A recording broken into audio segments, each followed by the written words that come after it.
Good afternoon, everybody. I'm Sheriff Adan Mendoza, Santa Fe County Sheriff's Office. With me today is Dr. Heather Giral, Chief Medical Investigator for the New Mexico Office of the Medical Investigator. Dr. Aaron Phipps, New Mexico State Public Health Veterinarian, New Mexico Department of Health, and also Chief Brian Moya, Santa Fe City Fire Department.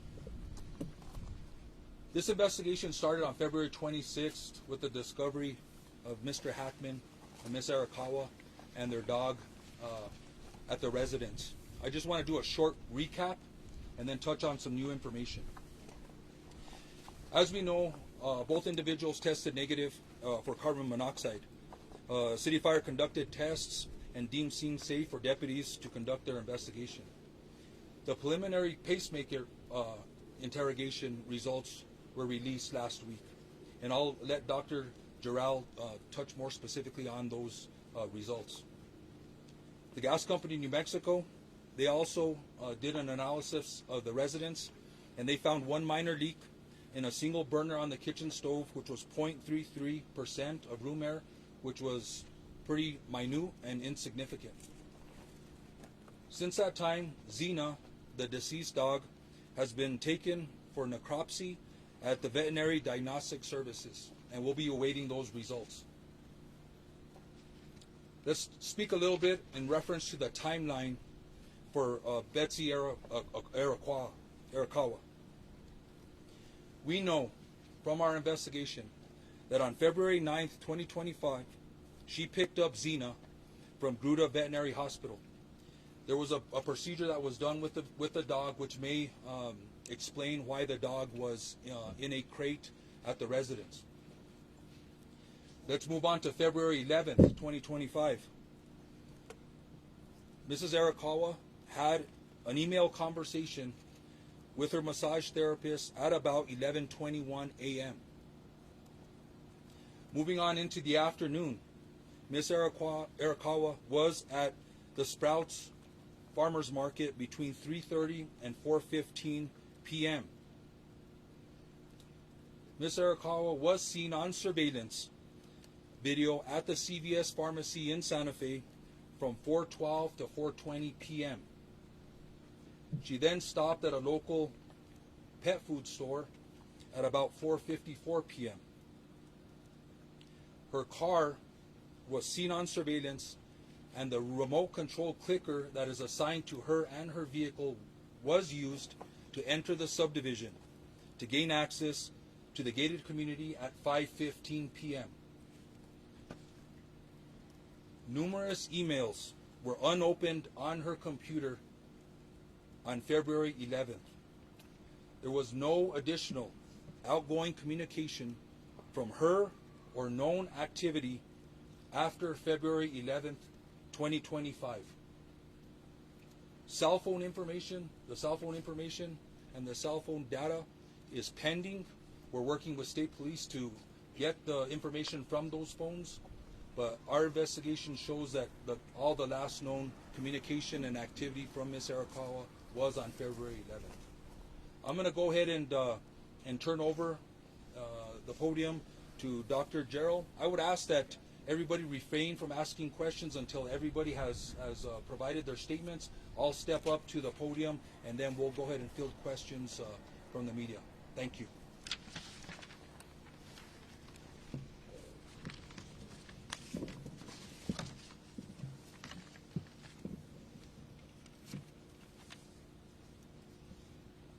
Good afternoon, and thank you for being here. I'm Dr. Heather Giral, the Chief Medical Examiner for New Mexico at the Office of the Medical Investigator. I'd like to begin by stating that it is unprecedented for the Office of the Medical Investigator to make public statements about death investigations. However, the circumstances surrounding these two deaths require accurate dissemination of important information. I've also spoken with the Hackman family prior to this conference, who are aware of the autopsy findings and conclusions and are aware of this conference. On Thursday, February 27th, I performed an autopsy on Mr. Gene Hackman. Medical examiner Dr. Daniel Gallego at the Office of the Medical Investigator performed a full autopsy on Miss Betsy Arakawa Hackman, also on Thursday, February 27th. By report, Miss Arakawa Hackman's legal name is Betsy Hackman, which is how she will be referred to hereafter. The cause of death for Miss Betsy Hackman, aged 65 years, is hantavirus pulmonary syndrome. The manner of death is natural. Autopsy examination and full-body postmortem CT demonstrated no findings of trauma internally or externally, with microscopic findings consistent with hantavirus pulmonary syndrome. Laboratory testing was positive for hantavirus at a clinical lab, with required confirmation testing positive at Scientific Laboratories Division. Testing for COVID-19, influenza, and other common respiratory viruses was negative. Testing for carbon monoxide was negative. There were no other significant natural disease findings. Pills present on scene were thyroid medication, which were being taken as prescribed and is not currently a concern for a contributory cause of death. The cause of death for Mr. Gene Hackman, aged 95 years, is hypertensive and atherosclerotic cardiovascular disease, with Alzheimer's disease as a significant contributory factor. Autopsy examination and a full-body postmortem CT examination demonstrated no acute findings of internal or external trauma and showed severe heart disease, including multiple surgical procedures involving the heart, evidence of prior heart attacks, and severe changes of the kidneys due to chronic high blood pressure. Examination of the brain showed advanced Alzheimer's disease, as well as blood vessel changes in the brain secondary to chronic high blood pressure. Laboratory testing performed at Scientific Laboratories Division was negative for COVID-19, influenza, and other common respiratory viruses. Testing for hantavirus was negative. Testing for carbon monoxide was negative. Additionally, there were no autopsy findings concerning for hantavirus infection. I have been asked when death occurred for these individuals. There is no reliable scientific method to accurately determine the exact time or date of death. Mr. Hackman's initial pacemaker data revealed cardiac activity on February 17th, with subsequent pacemaker interrogation demonstrating an abnormal rhythm of atrial fibrillation on February 18th, which was the last record of heart activity. Based on this information, it is reasonable to conclude that Mr. Hackman probably died around February 18th. Based on the circumstances, it is reasonable to conclude that Ms. Hackman passed away first, with February 11th being the last time that she was known to be alive. Lastly, clinically, hantavirus infection is characterized by flu-like symptoms consisting of fever, muscle aches, cough, sometimes vomiting and diarrhea that can progress to shortness of breath and cardiac or heart failure and lung failure. This occurs after a 1 to 8 week exposure to excrement from a primarily particular mouse species that carries hantavirus. The mortality of hantavirus, the mortality rate of the hantavirus strain in the Southwest is about 38 to 50%. The hantavirus strains in the United States are not transmissible from person to person. And so this is an appropriate time to segue to Dr. Aaron Phipps, the State Public Health Veterinarian with the New Mexico Department of Health. But before I do so, I'd like to kindly ask for everyone to please respect the privacy that Mr. Gene Hackman, Miss Betsy Hackman, and their family and friends deserve. Thank you.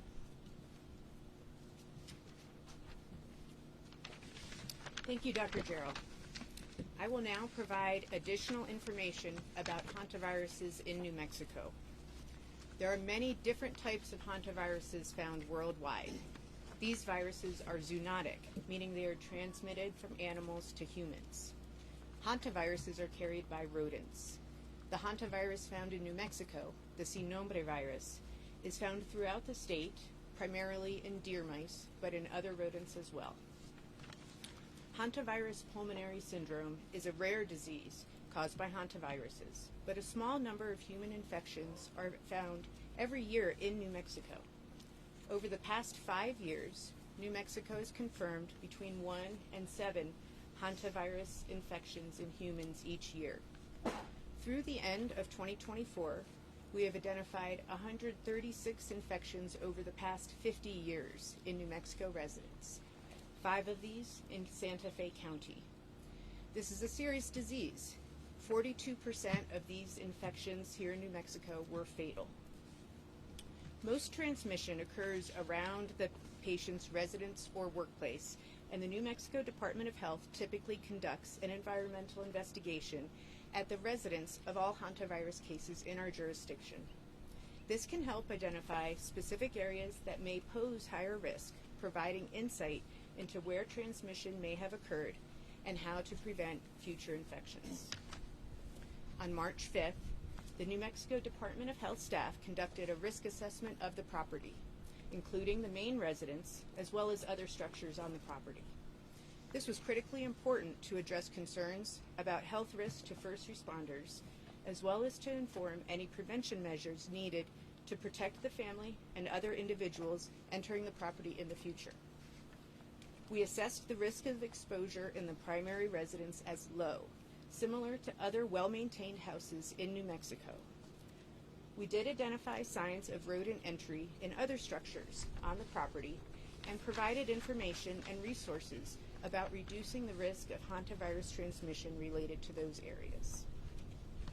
Hantavirus can be transmitted to people through rodent urine, droppings, or saliva, so it is important to take special steps when cleaning up after rodents. Avoiding contact with or breathing in aerosolized rodent urine or feces, especially in a poorly ventilated area, is key. Detailed guidance can be found on the New Mexico Department of Health and the CDC websites, but I will provide a very brief summary now. It is important to use gloves and a well-fitting N95 mask when around or cleaning rodent-infested areas, and to open any windows or doors for at least 30 minutes beforehand to increase ventilation.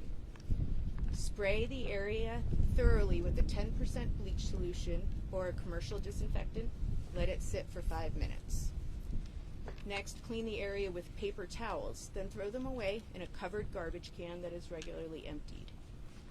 Before removing gloves, wash your gloved hands with soap and water or with a disinfectant, and then after removing gloves, wash your hands again with soap and water.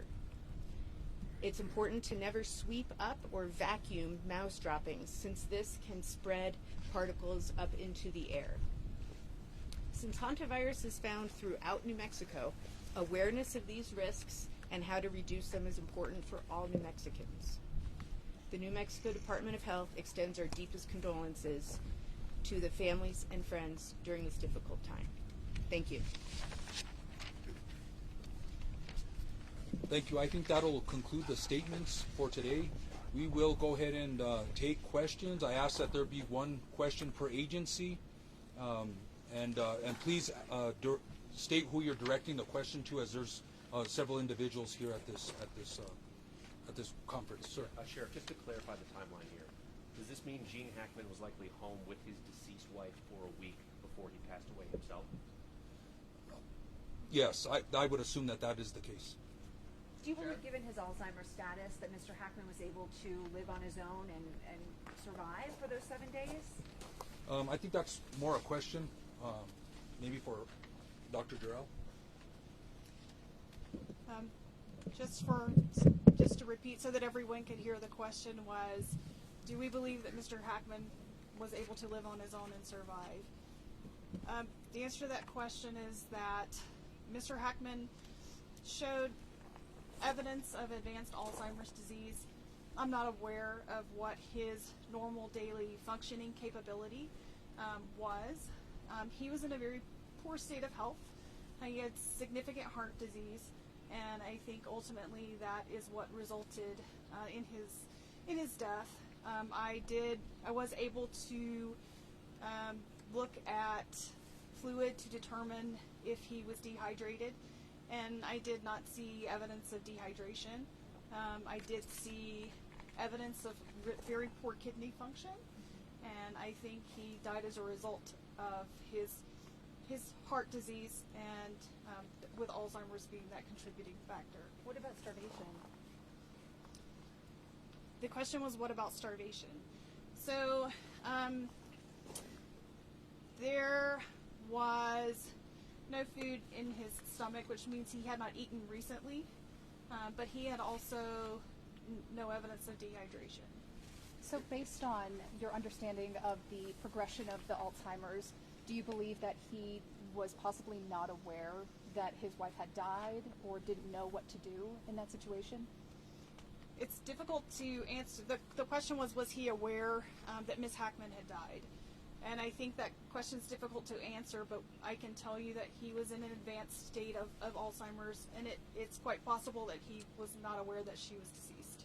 This is for the sheriff. Considering the circumstances under which Mr. Hackman was found in the mudroom with his walking cane and sunglasses by him, do you think there is a possibility that he was trying to get help for his wife?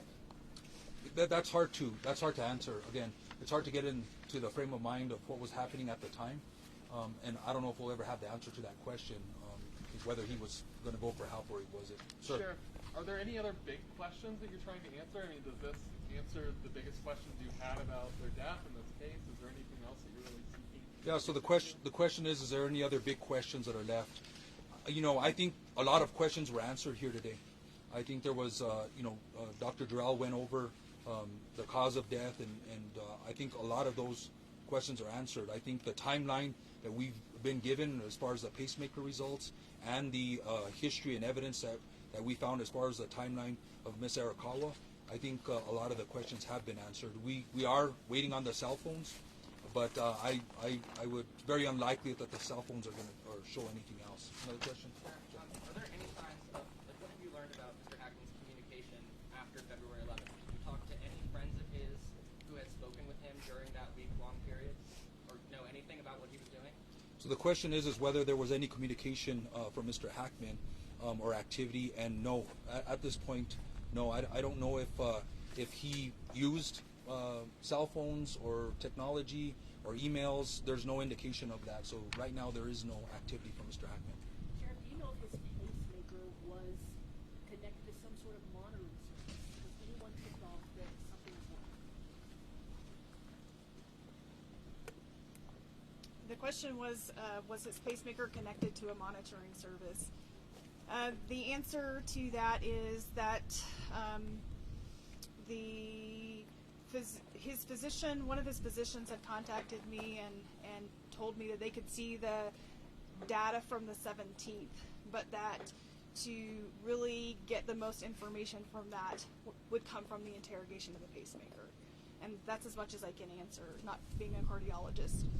They didn't say whether or not they were monitoring, or was his pacemaker equipped to send back data in exact time so that someone could say, hey, something's not right? I can't answer that question, I'm sorry. Question for you, Dr. Durrell. Sir. Was there any evidence that came from the body cam from the house? I'm sorry, what was it? Was there any footage or anything that you could see from, like, body cam footage from the house? Are you talking about the body cams that the investigator, the responding personnel were wearing? Video, is there any video? No, there was no outside surveillance or interior surveillance that we are aware of in the residence. So there was nothing to show the activity inside or outside the residence, and not at this time, no. Dr. Durrell, you mentioned that one of the symptoms of hantavirus is shortness of breath. We learned before that Betsy Hackman was laying on the floor when she was found. What kind of medical episode would she have had to cause her to fall and then not be able to ask for help?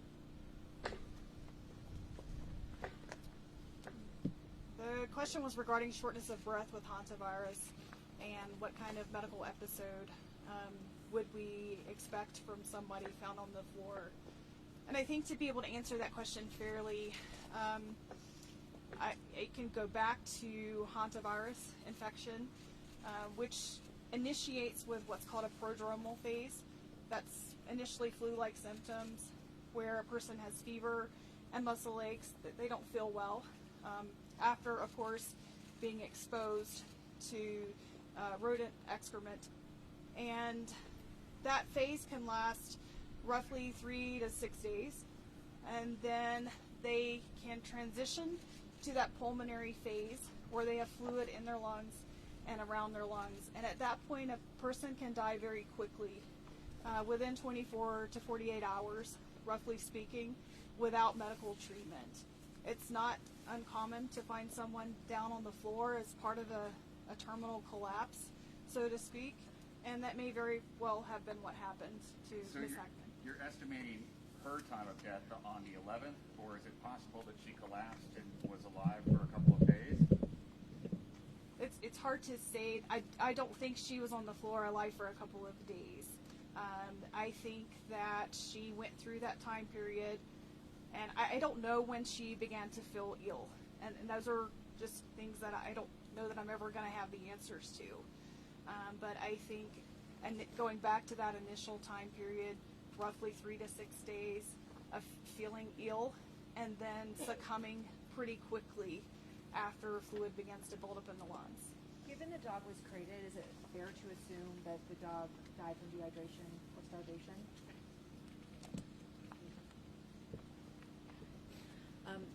I don't think we know the answer to that. However, given the timelines presented, it is a possibility. Is it possible the dog had the hantavirus? Dogs do not get sick from hantavirus. Sir.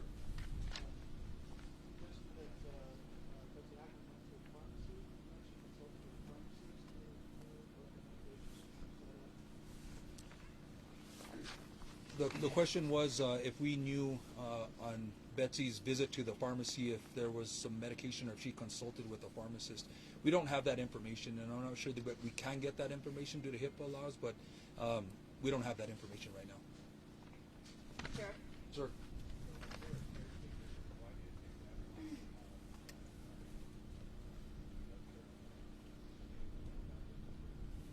At this point, there's no indication that there was a caretaker at the home.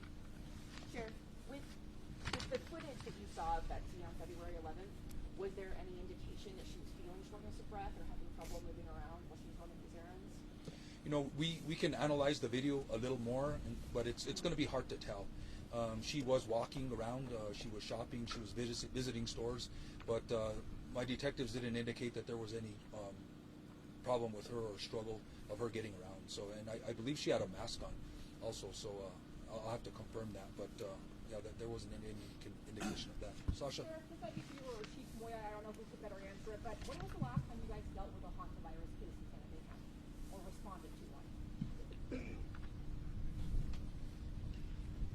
Yeah, the question was last time the city of Santa Fe or the county dealt with a hantavirus case. I think we're going to have to look into that. I'll get back to you. I would have to do some data before we can do that. Have you had any communication with the CDC? Is there a concern about a bigger public health issue here when it comes to hantavirus? The CDC is aware of this case. Hantavirus is a notifiable condition nationally. All hantavirus cases are notified to them. This is not an unusual case. We get cases every year, unfortunately. So we're not seeing any indications of any abnormal or unusual patterns. We'll go ahead and take 2 more questions, and then we'll wrap this up. Is there anybody that hasn't asked a question yet? Sir. Do we know, did Betsy communicate to anyone down in Brent that she was feeling ill? Did she make anyone aware? Again, we're going through some of the communications, and I think the cell phones may have some indications of that prior to the 11th. But as of this moment, I don't have any information that she was indicating that she was feeling ill during any communication. One more question? Since there's no sense that this is criminal in nature, are you closing this investigation? Are you still going to be releasing body camera footage from the deputies that entered the house? What happens next? So we will deal with IPRA requests as necessary. If there's body camera or any request for public information, we will be releasing that because of the law. But yeah, we consider this an open investigation until we close the loopholes of the cell phones, until we finish out the necropsy results of the canine and other loose ends that we need to tie up. But I think we're pretty close to the timeline and with the information that Dr. Jarrell provided. One question on the heart disease: is it fair to describe this as a heart attack, or is it not? Is that not an accurate term for the heart disease that he suffered? The question was, is it fair to conclude that Mr. Hackman died from a heart attack? And the answer to that is that it's a little bit difficult to say. I saw no microscopic evidence of a recent heart attack. However, those changes can also take some time to develop, several hours to develop, so that I can see it under the microscope.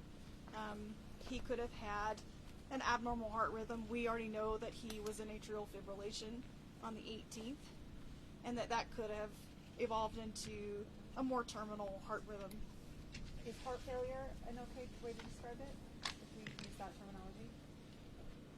The question was, did Mr. Hackman have heart failure?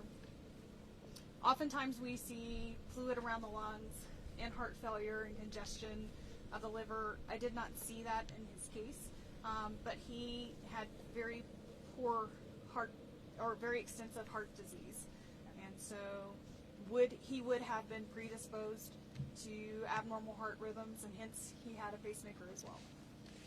Thank you, everybody. That'll conclude the press conference for today. Thank you, everybody.